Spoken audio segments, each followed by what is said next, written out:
Hello and welcome to Cool English. My name is John and today I'd like to go over different ways we can use pictures in the classroom to teach English.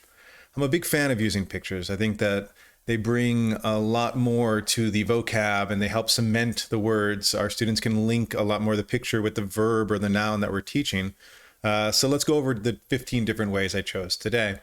The first is vocab flashcards. This is the most traditional way and very effective. I think bringing in high quality images to teach nouns or verbs, sets of fruits, vegetables, body parts is valid. It's worked for a long time. And I think just there's so many more pictures now available online that we can use to showcase the words we're teaching.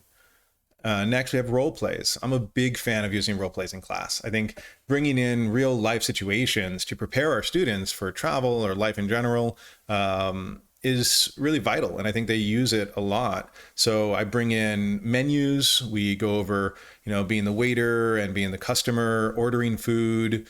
We bring in different ads from grocery stores or stores in general, going over how much is or how much are.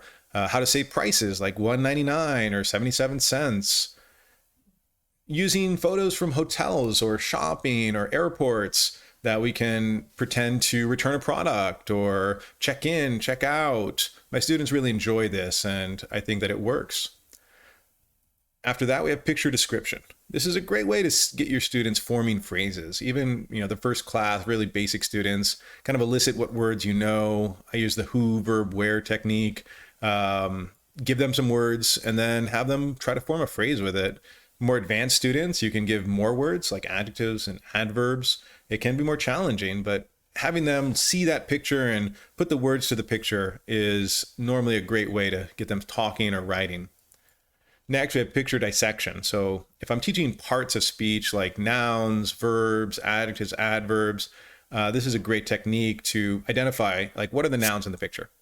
And then after you identify the nouns, maybe say, now, what are the verbs? So the bird is looking, or the boy is running, or the dog is holding. More advanced, you can go and say, how do I modify the nouns? What are the adjectives? It's a colorful bird, or a green jungle.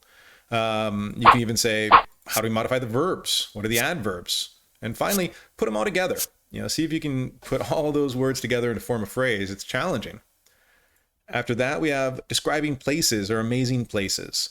This is a great activity as a lot of our students want to travel. That's why they're learning English, and getting them prepared to be able to describe or hear the description of these amazing travel destinations, things like mountains, rivers, bridges, is really good for them. I reveal some words by showing them what they might use, then ask them to describe it in more detail. After that, we normally go over in a conversation of which of these places do you want to most visit, or where would you like to go if not here? Next, we have comparing pictures. This is a good practice for preparation for Cambridge testing like CAE or FCE, similar but different pictures, and have them compare and contrast. I like to give them some categories if they're having trouble, like, what's the difference in the sizes of these cities or how many people there are, and put it all together. From there, we go to pictures for grammar. Grammar is not so fun sometimes to teach, and students, complain about it. So bringing some nice pictures in to motivate them, incentivize them, I think is good. I like to use them for comparison and superlative practice, comparative and superlative practice. So we use 2 pictures. Which one is healthier, the salad or the hamburger? Which one tastes better, is more delicious? You can add more pictures to go superlative. So which is the most popular travel destination or vacation place? Which is the cheapest or the most expensive?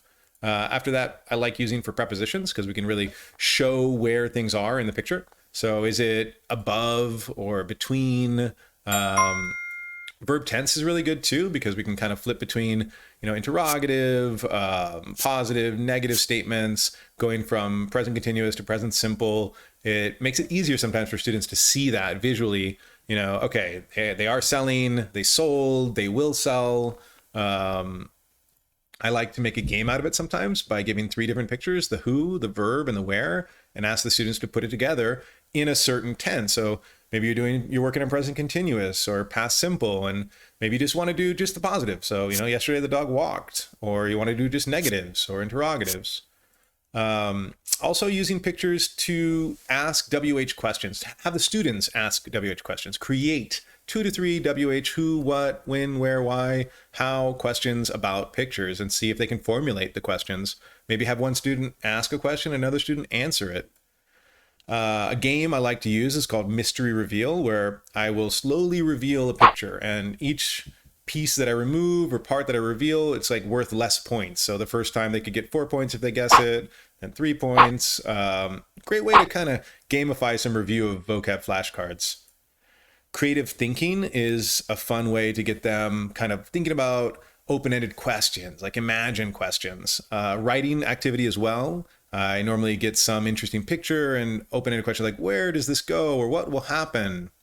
Print ad analysis or analysis of ads is a great way for students to give a little bit higher level of English by not only telling you what's in the ad, but how are they trying to sell it to you? I sometimes go over rhetorical triangle, ethos, pathos, logos with this, or if nothing, kind of give them some vocab and ask them to say, hey, how's Pepsi selling their product in this ad? Biographies are a great way to get students talking about third person, presenting in class. I find people that they identify with. So some students like sports athletes or musicians, bring in some pictures of those types of people and kind of elicit information they know about it and maybe give them a list and have them join that list and present it to the class or to another student or even write for homework. Another version of that, maybe a simpler version, would be to use the somebody wanted but so then technique and bring in some famous people, or you can even do this with famous movies or books or TV shows and say, okay, in this movie or in this person, who is it? What did they want? What was the conflict that stopped them from getting what they wanted? How did they resolve that conflict? And what was the ending? Next, we have I Spy Games. And this is a fun warmer little activity I like to use where I put a picture with many things and I give them a time and I say, write as many things down as you can see in the picture. I normally have a word list that shows all the different things, and whichever team or student got the most right, wins the game. Cultural learning using photos. I think this is another great way to get the students talking.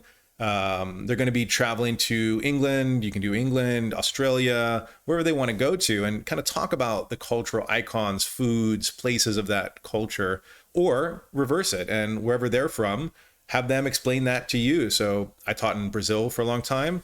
So I had my students kind of explain the different parts of their culture to me in English. And that's a really valid thing that they're probably going to do if they ever meet a foreigner.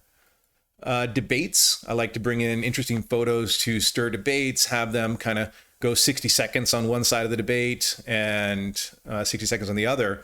You can do this without a photo, but I think bringing in interesting photos just makes the debate a little bit more lively. News and current events. These are kind of a no-brainer for me, especially for the teens and adult students. Bringing in some picture of what's going on right now in the world is a great way to kind of get that conversation going, have them talk about it. And it's a great way to bring down teacher talk time because I have the students teach me the news, right? And so I kind of play dumb, I don't know what's going on, have them teach me about it, and they like that. So that's it. I hope you enjoyed it. Use pictures. They're worth 1,000 words. I'm a firm believer in that. And if you ever want to practice the stuff you saw in the presentation today, go to coolenglish.net. There's tons and tons of things on the site. Thanks a lot. Have a great day.